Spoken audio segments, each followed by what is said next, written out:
When it comes to Scotland as part of the Anglo-British state, criticism of how Scotland has been treated by the Anglo-centric government is often downplayed. For instance, the Scottish clearances. But when you hear clearances, you usually expect the word Highland to appear beforehand, which gives Unionists the divine rule argument of, oh, but it was just the Highlands, was it not? What about James I? What about? Well, this video will demonstrate that the clearances were not exclusive to the Highlands, but rather it was all of Scotland, from Lerwick to Stranraer. As a matter of fact, the clearances began in Galloway in the lowlands. A common divide and rule talking point to Unionists is that when it becomes hard to deny Scotland was colonised, they often say it was just the Highlands which was colonised and the lowlands were participants. Their justification for this argument is that supposedly Gaelic was a Highland exclusive language, ignoring that as low as the Scottish borders in North Berwick has Gaelic's place name, suggesting Gaelic's presence in the region. Once you mention that, they often switch to the claim that Gaelic had been driven to just the Highlands by lowland elites, such as James I.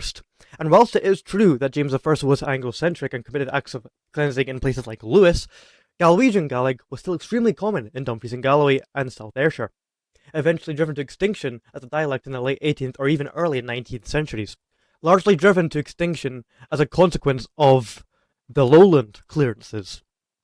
The lowland clearances was where the clearances began. In fact, it likely began in Galloway in the far southwest, as evident with the Galloway Leveller Rebellion, a rebellion which saw the Galwegian Gaels fight back and tear down landlord dykes and infrastructure, and clashes with British troops, which also proves London was very much aware of what Anglo-speaking landlords were doing, and at least tolerated what they were doing, and clearly encouraged if they backed the landlords rather than the Scots being cleansed from their native land. The Galloway Levellers revolted in 1723, that early on, which means that the lowland clearances lasted longer, and there is evidence it had more evictions overall than in the Highlands, particularly disproportionately in rural areas where there was prominent Gaelic and Scots-speaking populations. Towns like Lower in the borders, which was big enough to have an entire market centre, was flattened by the clearances, the entire community gone within just a few years.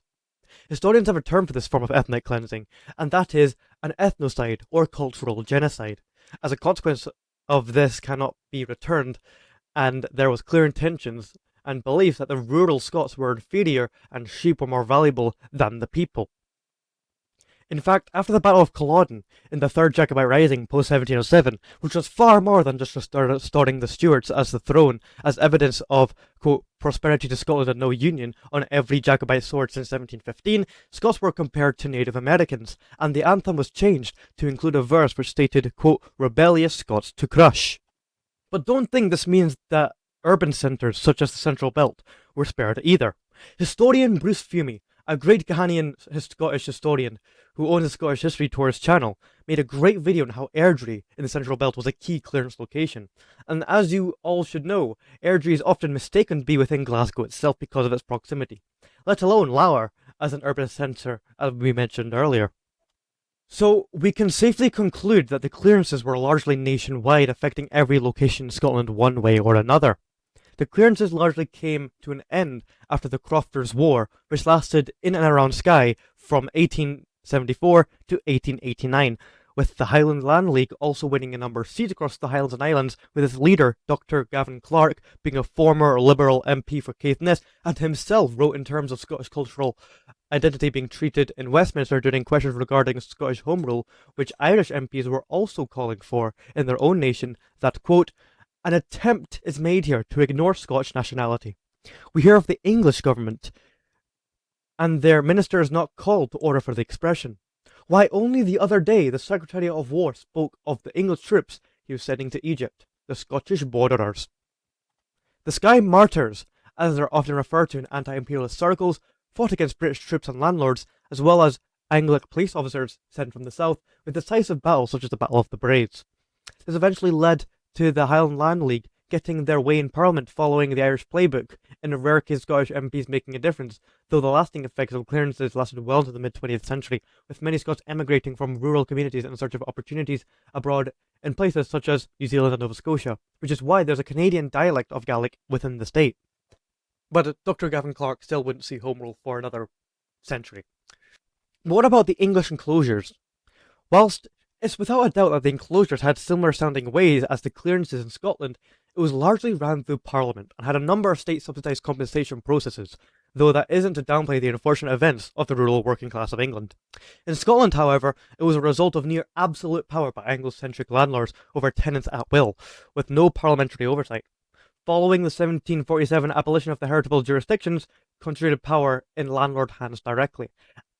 And as we saw at Culloden, Galloway Levellers, and the Crofters War, the British military were happy to back the totalitarian rule of the Anglo-centric loyalist landlords. Whilst it is true that the landlords carrying out clearances were largely born in Scotland, they were often anglicised, absentee, or directly tied to London politicians and financial networks, the same class that benefited from the Union. This is different to the English enclosures. Furthermore, this isn't abnormal in empires.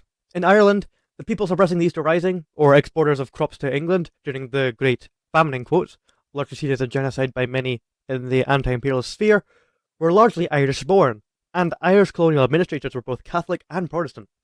Likewise, there was vast numbers of Indians within the East India Company which participated in the colonization of India.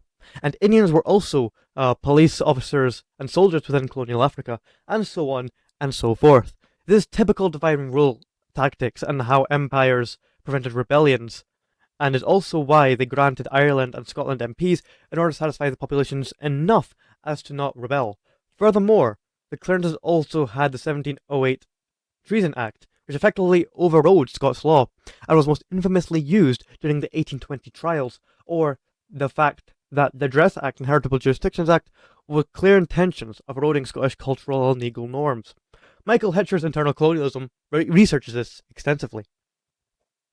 Another argument often used by Unionists is that James VI, or First, was oppressing the Gaels anyway, and they'd be mostly correct, but forget that James I had experienced a traumatic childhood which contributed to his borderline ethnic cleansing of the Gael population centres, and that James largely broke his legally binding oath which he took in Stirling by accelerating to the English throne, in which broke the Declaration of Arbroath as part of his oath to preserve and uphold Scottish independence. James was an opportunist who knew that England would give him more wealth and more power, and the Scottish crown was manageable, and that the people were the ultimate sovereign authority, whereas the English crown meant absolute power was within the hands of whoever was sitting on the throne. This argument largely falls apart once you learn about James's opportunism and pro-England stance. Shilna Gale has a great article on this topic, and I highly recommend everyone read it. It's called Ye HIGHLANDS and Ye Lowlands. Where ha ye been? I won't state the entire article in this video, it's too long, but here's a wee snippet. A theme visited recurrently upon our national liberation movement, one of the more irritating red herrings used periodically by our opponents, is the one about the Highlands and Lowlands as two variant identities at odds with one another. In its least extreme form, this notion describes the Highlands things as Cruthier and more truly Scotch in essence to Lowland things. It offers Gaelic as a language of the Highlands, and balances this with so-called Scots or more grindingly offensive Lowlands, which it indicates as the indigenous linguistic mode of the Lowlands. It generally ascribes the kilt and the pipes to both, though still speaking of the Highland dress, and it offers called, or at best, rashit, parich of postulated common staple. Pitched at this level, it proffers a compromising dual nationality identity of the Scotch and the Scotcher. None of this insipid pap offers anything either to stifle or inspire the rebirth of a nation which seems to gaze at the distortion of its image in the scenario by means of an amusement park mirror. I recommend you read the article in its entirety, as it has many clarifications and also the motive behind such divine rule talking points regarding the Scottish nation. I'll leave the article in the description below. For crying out loud, most Unionists think the Highlands are just simply the Highland Council territory, and don't even know that at varying points in history, Caithness was considered a lowland. Put it simply, no, the Lowlands didn't suppress Gaelic after 1707, and no, Gaelic is not a Highland language exclusively.